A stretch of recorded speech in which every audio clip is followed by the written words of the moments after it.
तो चलिए स्टार्ट करते हैं। मान लीजिए दिसंबर 2017 के लिए एक रोकड़ बही का सारांश में दे रखा है। ठीक, क्या क्या दिया हुआ है। रोकड़ बही का मतलब क्या हो जाएगा, कैश बुक। मैं सब कुछ आपको हिंदी और इंग्लिश में बताता रहूंगा, इसको बहुत आराम से समझिएगा, एक ही उदाहरण समझेंगे जिससे काफी चीजें आपको क्लियर हो जाएंगी। हुआ क्या, आपकी प्राप्तियों वाली साइड ये रहती है ना, डेबिट साइड, और आपका जो क्रेडिट साइड हो जाता है वो भुगतान का हो जाता है कैश बुक में, ये तो आपको पता ही है। और ये कैश बुक का कौन से कॉलम की बात कर रहे हैं, बैंक कॉलम की बात कर रहे हैं ऑब्वियसली। क्यों, क्योंकि हम लोग अभी बैंक की पासबुक से तो तुलना करानी है। तो आपका इधर से जो शेष आया था क्रेडिट साइड पर वो 6849 का था। इसका मतलब क्या हुआ कि अगर आपके पास क्रेडिट बैलेंस बच रहा है, इसका मतलब क्या हो रहा है कि पहले से कुछ ऋणात्मक पैसे हैं वो रहा होगा, फिर आपने 11,358 का भुगतान भी किया। ठीक, अच्छा उसमें क्या हुआ, यहां पर आपका 13,221 का आपको पैसे मिले, लेकिन ये 4,986 की आपकी बैलेंसिंग एंट्री आ गई। ठीक, अच्छा ये तो हमें दे रखा है, टोटल आपने बैलेंस बना दिया, ये हमें दिया हुआ है, तो इसमें कुछ सोचने की बात नहीं है। जो क्या था मैंने आपको अभी समझाया। अच्छा अब क्या करते हैं, अब इसी में हमें कुछ कुछ चीजें दे रखी हैं, उनके ऊपर किस तरह का काम हो रहा होगा ये हम सोचते हुए चलेंगे। कौन सी चीज पहले से ही हम लोग कैश बुक में एडजस्ट करेंगे ये समझना बहुत इंपॉर्टेंट है। दूसरी चीज, कौन सी चीज हमारी बैंक रिकंसिलिएशन स्टेटमेंट जाएगी ये समझना इंपॉर्टेंट है। तो पहले तो दो चीजें हो गई, कुछ चीजों को हम लोग कैश बुक में पहले ही एडजस्ट कर लेंगे, कुछ को हम लोग बैंक रिकंसिलिएशन स्टेटमेंट यानी कि बैंक समाधान विवरण में बनाएंगे। दूसरी चीज क्या होगी, कौन सी चीज कहां पर जाएगी ये समझना रहेगा। तो पढ़ेंगे, पढ़ते पढ़ते समझ में आ जाएगा, बहुत ध्यान से समझिएगा, डिफिकल्ट नहीं है, लेकिन एक बार भी समझ लेने की जरूरत है, इसको हमें दो बार समझने की आवश्यकता है नहीं, इतना सरल टॉपिक है। जो प्राप्तियां थी ना बैंक में जमा करवाया जाता है, तो जो कुछ भी आपको पैसे मिल रहे थे आपने सबको बैंक में जमा कर दिया सीधा सीधा। ठीक, और जो भुगतान हो रहा है, आप जो पेमेंट कर रहे हो वो भी चेक्स के माध्यम से ही कर रहे हो। अब चेकों लिखा हुआ है, कई हम लोग इंग्लिश वर्ड्स का इंडियनाइज कर देते हैं, जैसे बसों बोल देते हैं, बस तो वैसे इंग्लिश का शब्द था लेकिन बसों बोल दिया, तो ऐसे ही चेकों को भी आप मान लीजिए कोई दिक्कत की बात नहीं है, माध्यम से किया जाता है। अब पड़ताल जब की गई तो हमें कुछ और फैक्ट्स पता चले, कुछ तथ्यों का पता चला। जो पहला तथ्य था वो क्या था कि 1224 रुपए का बैंक शुल्क, जो बैंक विवरण में तो है लेकिन उसकी जानकारी कैश बुक में तो होगी नहीं, प्रविष्टि रोकड़ बही में नहीं हुई है। तो क्या हुआ, अब ये एक शुल्क लगा, बैंक ने चार्जेस लगा दिया आपके ऊपर। अब वो चार्जेस बैंक में लगे हैं, कैश में तो आपको पता ही नहीं चलेगा। लेकिन क्या ये कोई टाइमिंग डिफरेंस की बात है, नहीं बात है, आपको पता ही नहीं है कि कब लगेगा, तो यार टाइमिंग डिफरेंस का इश्यू नहीं हो रहा है। इसीलिए क्या करेंगे, जो 1224 रुपए हैं ये क्या हो जाएगी, जो आपकी कैश बुक है उसमें बैंक कॉलम में हम क्रेडिट कर देंगे। क्या कर देंगे, जमा पक्ष में लिख देंगे। क्यों, क्योंकि आपको ये समझ में आ जाएगा कि भाई बैंक ने पैसे काट लिए हैं, और कैश बुक में बैंक कॉलम में हम लोग क्या कर देते हैं, इसी को क्रेडिट कर रहे होते हैं जब हमारा बैंक अकाउंट में पैसे कम हो रहे होते हैं कैश बुक के अंदर। ठीक, तो ये इसकी एंट्री क्या होगी आपको समझ में आ गया, हम कैश बुक में बैंक कॉलम में क्रेडिट करेंगे। अच्छा, और कैश बुक में ही एंट्रीज कर रहे हैं क्योंकि पासबुक में तो जो कुछ है वो है ही है। अभी हम लोग को वहां से हम लोग पहुंचना स्टार्ट कर रहे हैं, और हमें जो स्टार्टिंग में जानकारी दे रखी है वो किसकी दे रखी है, कैश बुक की। तो हमें निकालना क्या है, निकालना है हमें पासबुक वाला बैलेंस जो वहां तक पहुंचना है बीच में स्टेटमेंट बनाते हुए। तो ये चीज हो गई। अब क्या हुआ आगे की बात, 2,403 रुपए के चेक जो कि निर्गमित किए गए थे, आपने इशू कर दिए थे, भुगतान के लिए बैंक के समक्ष प्रस्तुत नहीं हुए। तो आपने जिनको भी चेक दिया था कि आपको पैसे दे रहे हो 2,403 का, उन लोगों ने अपनी बैंक में आकर के पैसे लगाए नहीं। अब जब चेक लगे नहीं है तो उसको आपने अपनी कैश बुक में तो काउंट कर लिया, लेकिन ये वाली चीज बैंक से कटी तो है नहीं। क्यों नहीं कटी, क्योंकि अभी आपके बैंक से पैसे ट्रांसफर ही नहीं हुए, जिनको आपने चेक दिए तो उन्होंने अपनी बैंक में आकर के लगाए नहीं।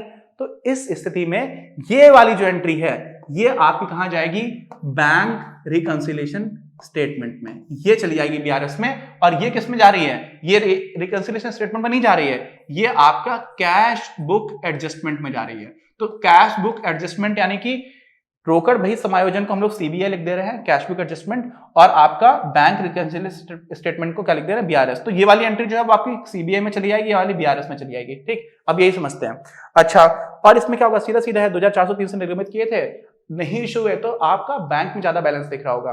तो कैश बुक वाले को अगर आप एडजस्ट करते हुए जाओगे तो बैंक का बैलेंस तक अगर आपको पहुंचना है, पासबुक के बैलेंस तक पहुंचना है, तो आप क्या करोगे, 2,403 को आप ऐड कर दोगे। किसमें ऐड कर दोगे, जो आप विवरण बना रहे होगे। ठीक, तो इस तरह से हो जाएगा।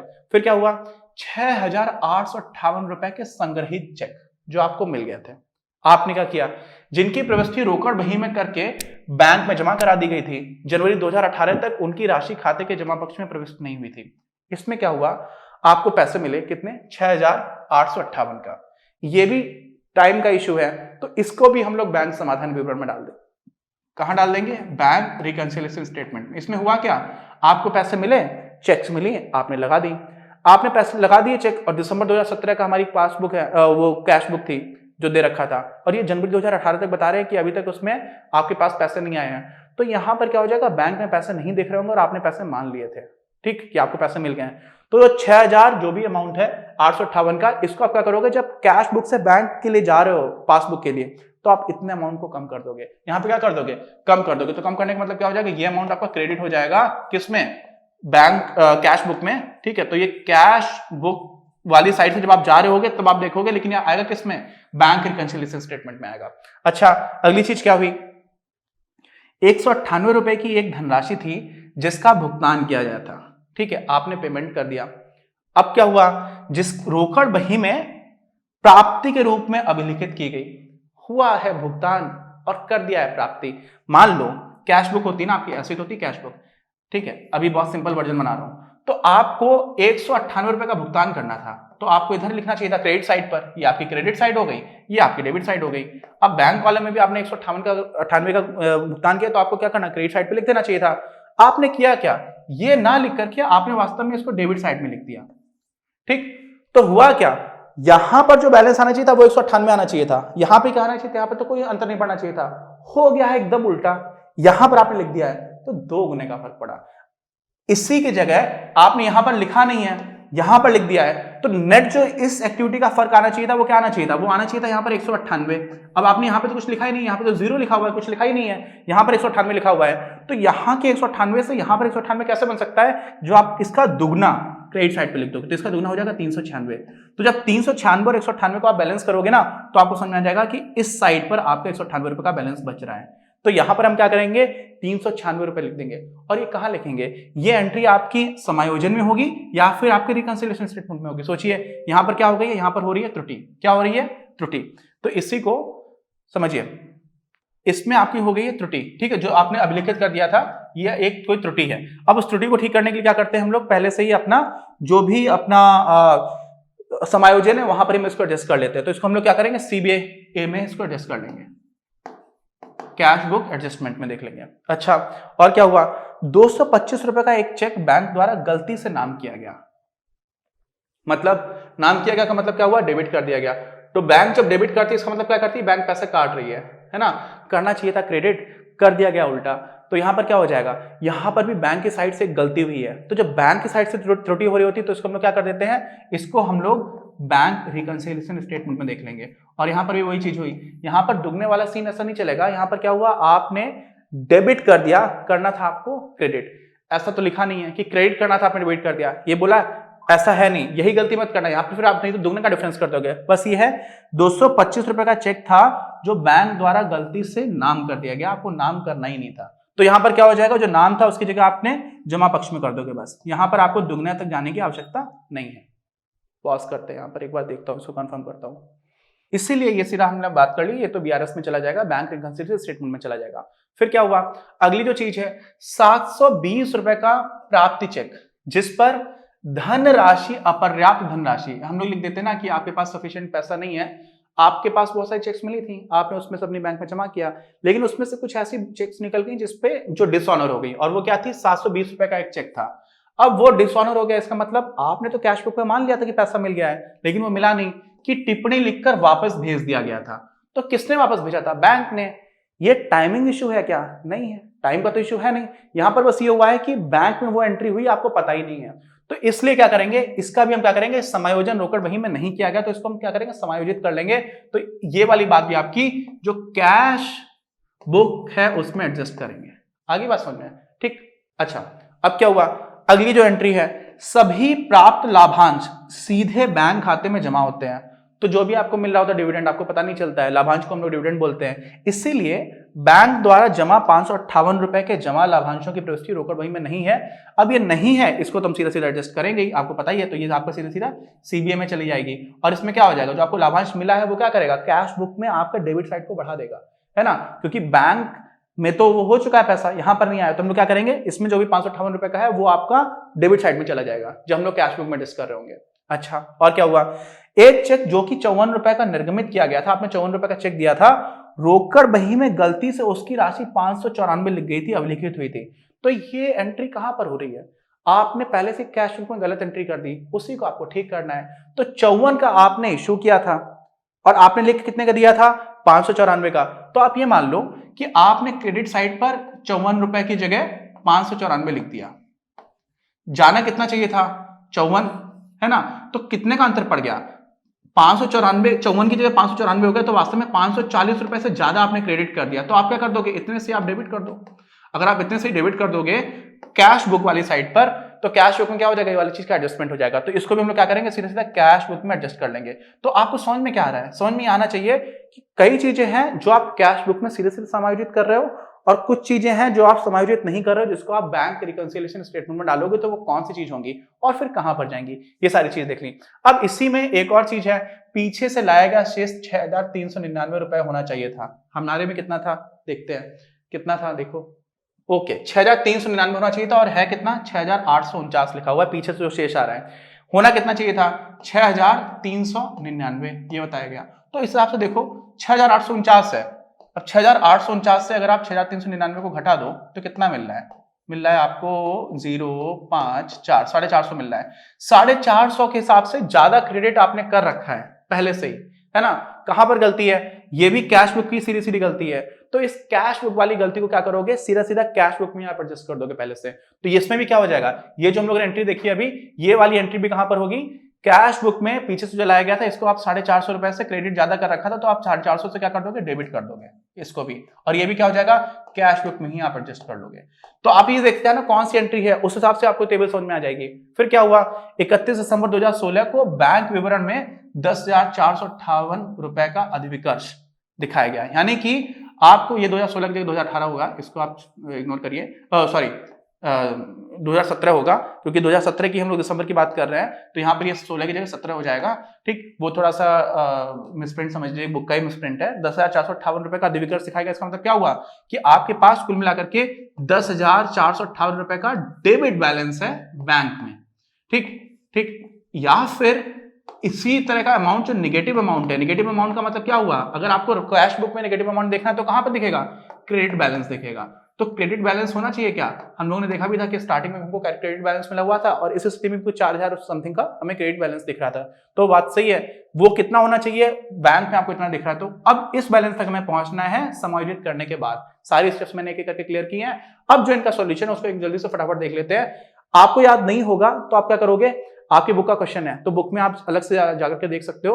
अदरवाइज अब जो एंट्रीज होंगे मैं उनको एक एक करके एक्सप्लेन कर दूंगा, जो पहले मैं एक्सप्लेन कर चुका हूं। ठीक, तो क्या क्या हो रहा है? संशोधित रोकड़ बही बनाना है अपने को, यानी कि आपको पहले तो कैश बुक को आपको एडजस्ट करना है, फिर क्या करना है? 31 दिसंबर 2017 को बैंक समाधान विवरण बनाना है। ये इसीलिए 17 यहाँ पे गलत लिखा हुआ था, यहाँ पे सही लिखा हुआ है। अच्छा, क्या हुआ? देखिए, लाभांश आपको मिला था 558 का, जो बैंक में था, बैंक में मिला है, कैश बुक में आप एडजस्ट कर रहे हो। क्यों? क्योंकि ये टाइमिंग इश्यू की वजह से नहीं, ये बैंक में ही एंट्री होगी, इसलिए आपने क्या किया? 558 से आपने डेबिट कर दिया। आपको पता है नाम को ही हम लोग डेबिट बोलते हैं इंग्लिश में, और जमा को क्या बोल देते हैं? क्रेडिट बोल देते हैं। ठीक है, सारी एंट्रीज जो मैं समझा चुका ये करके, उसी को फटाफट देख रहे हैं। यहाँ पर क्या हुआ? 54 रुपए की राशि का चेक जिसे 594 से आपने अभिलेखित कर दिया था, यहां पर 540 से मैंने बोला था डेबिट करेंगे, तो 540 यहां पर डेबिट हो गया। ये भी कैश बुक एडजस्टमेंट है। ये क्या चल रहा है? सीबीए चल रहा है। अच्छा, और क्या था? फिर क्या हुआ? इसका समायोजन के लिए आपने 540 का कर दिया। और क्या हुआ? आगे लाए गए शेष का समायोजन। आपको पता था 450 रुपए से आपने क्या कर रखा था? ज्यादा क्रेडिट किया हुआ था पहले से, किसमें? कैश बुक में, इसलिए आप 450 क्या कर दे रहे हो? डेबिट कर दे रहे हो। ये होगी इधर एंट्रीज। यहां पर क्या था? जो शेष आपका इधर से मिला था आपको, वो 4,986 रुपए का था, उसको आपने एज इट इज लिख लिया, जो आपके स्टार्टिंग में दे रखा था। फिर बैंक का शुल्क, ये भी बैंक में एंट्री थी, आपको तो पता नहीं थी, कितना था? 1224 रुपए का। तो इसको आपने सीधे सीधे क्रेडिट कर दो, क्योंकि बैंक ने पैसे काटे हैं, तो कैश बुक में भी आप उसको पैसे काट करके दिखा दोगे, तो काटने का मतलब हुआ यहाँ पर क्रेडिट कर दोगे। चेक भुगतान के स्थान पर चेक प्राप्ति के रूप में अभिलेखित की गई धनराशि, इसलिए मैंने बताया था 198 का 2 गुना आप कर रहे थे, तो इसलिए 396 से आपने यहाँ पर क्रेडिट किया हुआ है। मिलना था जो भुगतान के स्थान पर आपने उसको प्राप्ति मान लिया था, आपने पैसे दिए थे लेकिन आपने मान लिया प्राप्ति, इसलिए हमने उसको 198 में 2 गुना करके यहाँ पर अंतर किया हुआ है। फिर क्या हुआ? राशि का समायोजन किया गया तो 300 उतना हो गया। फिर वापस किए गए चेक का समायोजन, ये वो चेक है जो डिसऑनर हो गई थी 720 रुपए की। तो इन सब सारी चीजों को आप जोड़ दे रहे हो तो आपको बैलेंस मिल रहा है 7326। और यहां पर जब आप इन सारी चीजों को जोड़ रहे हो तो आपको कुछ बैलेंस कम मिल रहा है, तो वो जो बैलेंस का डिफरेंस है वो आ गया 5778। अब ये वाला वो अमाउंट है जहां से हम लोग क्या करेंगे, अपना बैंक रिकंसिलिएशन स्टेटमेंट बनाना स्टार्ट करेंगे, क्योंकि ये बैलेंस हमारा एडजस्टेड कैश बुक का बैलेंस निकला है। अब यहां से देखेंगे तो ये क्या हमें दिख रहा है, ये दिख रहा है एक्चुअली क्रेडिट साइड पे ज्यादा चीजें आ रही हैं, डेबिट साइड पे कम है, तो ये एक्चुअली एक तरह से नकारात्मक बैलेंस है। और वही होना चाहिए, क्यों, क्योंकि हमारा बैंक की पासबुक में अधिविकर्ष दिख रहा है 10,000 कितने का, 10,000 जो भी अमाउंट था 10,458 का, तो यहां पर भी हम लोग नेगेटिव से स्टार्ट कर रहे हैं, तो ठीक है। अब क्या हुआ, अब समझिए, अब हम लोग पहुंचेंगे बैंक रिकंसिलिएशन स्टेटमेंट पर, बैंक समाधान विवरण पर।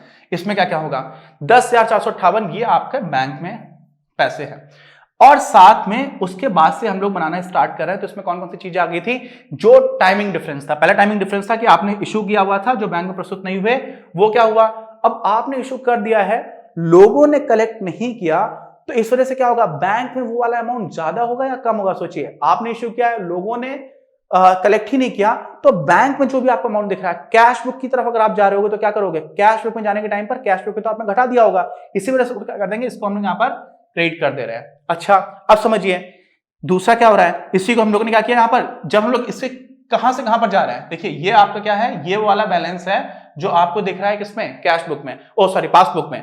अब वहां से हम लोग जब एडजस्ट करने की बात करना है तो वहां पर आपको समझ आएगा, ये यहाँ पर 5,778 है ना, ये वही बैलेंस है जो आपका कैश बुक में दिख करके आ रहा है रोकड़ पुस्तक के अनुसार, और यही देखिए आपका पहले भी मिला हुआ है, देखिए 5,778। इसका मतलब यहाँ पर सॉल्यूशन ठीक बन रहा है, और वो बनना भी चाहिए, तो खैर इन्होंने सॉल्व किया हुआ, हम लोगों ने भी सारी एंट्रीज की बिल्कुल ठीक की हुई है। दूसरी बात यहाँ पर देखिए, चेक जमा किए गए जिनका अभी तक संग्रह नहीं हुआ, आपने लगाए थे पैसे, आपको पैसे मिले नहीं, अब आपको पैसे नहीं मिले तो क्या करोगे आप उन पैसों को जो रोकड़ बही में अगर आप देखोगे तो रोकड़ बही में तो आप मान चुके कि आपको पैसा मिल चुका है, लेकिन बैंक की साइड से पैसा मिला नहीं है, इसलिए यहाँ पर हम लोग क्या करेंगे, 6,858 रुपए का जो था जिसको हम लोगों ने क्या कर दिया, यहाँ पर डेबिट साइड पर एंट्री कर दी।